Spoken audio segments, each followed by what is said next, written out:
اعوذ باللہ من الشیطان الرجیم بسم اللہ الرحمن الرحیم۔ عزیز طلبہ، معزز سامعین، السلام علیکم ورحمۃ اللہ وبرکاتہ۔ موجودہ دور انتہائی سریع ترقی کا دور ہے۔ آج جو امر انسان کے خیال میں بھی نہیں ہوتا،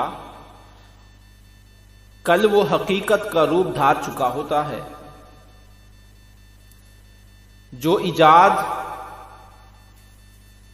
ابھی انسانوں کے دماغ میں اس کا ادراک بھی نہیں ہوا ہوتا، کل وہ مارکیٹ میں عام صارف کی پہنچ میں ہوتی ہے۔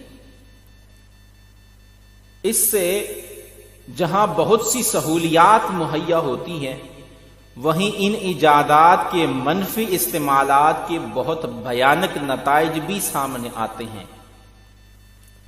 فیس بک اور اس جیسے دیگر سوشل میڈیا کی سائٹس بھی اسی طرح کے اختراعات میں سے ہیں، جہاں ہر طرح کے لوگ آزادانہ طور پر تبادلہ خیال کرتے ہیں۔ فیس بک ویب سائٹ دراصل امریکہ کی ہارورڈ یونیورسٹی کے طلباء نے اپنے لیے بنائی تھی۔ وہ ایک دوسرے کی سرگرمیوں اور دلچسپیوں سے باخبر رہنے کے لیے اور رابطہ رکھنے کے لیے بنائی گئی تھی، لیکن آج اس ویب سائٹ نے اپنی نوعیت کی دیگر تمام ویب سائٹس کو پیچھے چھوڑ دیا ہے۔ معزز سامعین، جب لاؤڈ سپیکر ایجاد ہوا تھا تو اس وقت کے علماء نے اس کے حرام ہونے کا فتویٰ دے دیا تھا۔ آج وہی علماء اس کا بے دریغ استعمال کرتے ہیں، لہذا اپنا پیغام دوسروں تک پہنچانے کے لیے فیس بک جیسے ذرائع کا استعمال مستحسن ہے، لیکن ایک بندہ مسلمان کے لیے اس استعمال کو شرعی حدود و قواعد کا پابند ہونا چاہیے۔ جو شخص ان ذرائع کا مثبت استعمال کرے گا تو وہ خود بھی اجر پائے گا، اور جتنے لوگ اس کے فعل سے متاثر ہو کر نیکی کریں گے ان کا اجر بھی اسے ملے گا۔ اسی طرح جو شخص کسی برائی کا آغاز کرتا ہے تو اسے بھی گناہ ہوگا، اور جو لوگ اس کی وجہ سے برائی میں ملوث ہوں گے ان کا گناہ بھی اس کے سر ہوگا، جبکہ بعد میں نیکی یا گناہ کرنے والوں کے اپنے اجر یا گناہ میں بھی کوئی کمی نہ ہوگی۔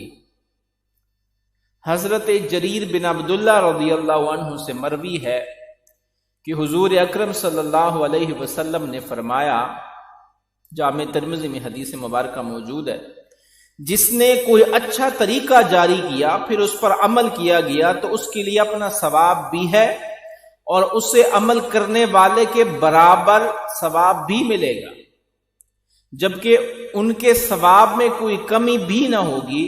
اور جس نے کوئی برا طریقہ جاری کیا پھر وہ طریقہ اپنایا گیا تو اس کے لیے اپنا گناہ بھی ہے، اور ان لوگوں کے گناہ کے برابر بھی جو اس پر عمل پیرا ہوئے، بغیر اس کے کہ ان کے گناہوں میں کچھ کمی ہو۔ لہذا ہمیں ان ذرائع کا مثبت استعمال کرنا چاہیے کہ جس سے اپنا اور دوسروں کا بھلا ہو، نہ کہ اپنی عاقبت بھی برباد ہو اور دوسروں کی آخرت بھی تباہ ہو۔ کسی بھی شے کا استعمال اسے اچھا یا برا بناتا ہے، فی نفسی ہی وہ اچھی یا بری نہیں ہوتی۔ اگر اچھے لوگ سوشل میڈیا کا استعمال ترک کر دیں گے تو برے لوگ تو بھرپور طریقے سے اس کا استعمال کر رہے ہیں، وہ تو اسے نہیں چھوڑیں گے۔ لہذا کوشش یہ کرے کہ اپنی مثبت اور درست شرکت کے ذریعے لوگوں کو شعور دے، انہیں نیک راستے پر چلانے کی کوشش کریں۔ یہ خیال ترک کر دیں کہ ان ویب سائٹس پر لوگ اتنے غیر شرعی امور میں ملوث ہوتے ہیں، یا ان ویب سائٹس پر غیر اخلاقی مواد پایا جاتا ہے، اس لیے ان ویب سائٹ کو مسلم ممالک میں بند کرا دیا جائے۔ لاؤڈ سپیکر کا بھی بہت غلط استعمال کیا جاتا ہے، کیا اس کا استعمال بھی بند کر دینا چاہیے؟ اذان و خطبہ مینار پر کھڑے ہو کر دیا جائے؟ نہیں، اس سے تو اسلام ایک دقیانوسی مذہب ہونے کا تاثر ملے گا۔ لیکن جہاں تک اس طرح ویب سائٹس پر غیر اخلاقی مواد کی موجودگی کا تعلق ہے تو آپ ایسے مواد کو نہ دیکھیں اور کوشش کریں کہ اس طرح کے مواد پر آپ کی نظر نہ ہی پڑے۔ دراصل یہی تو بندہ مومن کا امتحان ہے کہ وہ چاہتے ہوئے بھی خود کو گناہ میں ملوث ہونے سے بچا نہیں سکتا، لیکن اسے خود کو بچانا ہے۔ ان حالات میں ایک مسلمان کی ذمہ داری اور بڑھ جاتی ہے کہ وہ خود بھی گناہ سے محفوظ رہے اور دوسروں کو بھی دور رکھنے کی کوشش کرے۔ صوفیاء کرام اسی لیے تو فرماتے ہیں کہ دنیا میں رہو لیکن دنیا کو دل میں جگہ نہ دو۔